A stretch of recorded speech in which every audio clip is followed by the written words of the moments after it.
Sosok Salma dihujat netizen gara-gara chat Teuku Ryan, ngaku baru kenal mantan suami Ricis.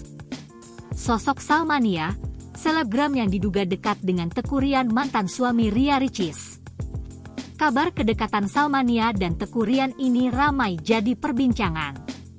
Tangkapan layar percakapan Salmania dan Teuku Ryan pun viral di media sosial.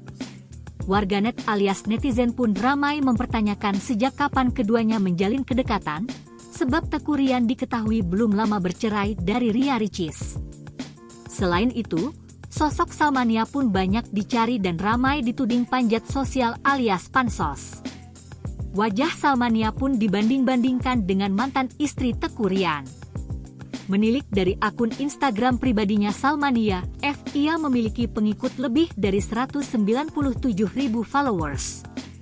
Ia menegaskan tak memiliki akun sosial media lain seperti TikTok, Twitter, dan lainnya. Dalam bio Instagramnya, Salmania juga mengimbau agar berhati-hati dengan akun palsu yang mengatasnamakan dirinya. Setelah namanya disebut-sebut memiliki kedekatan dengan Teuku Ryan, Salmania pun banjir hujatan. Seperti dalam foto unggahan terakhirnya, wanita berhijab itu mendapatkan hujatan dari warganet.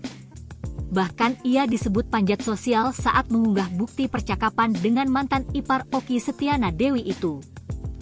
Download Tribun X sekarang, menghadirkan lokal menjadi Indonesia.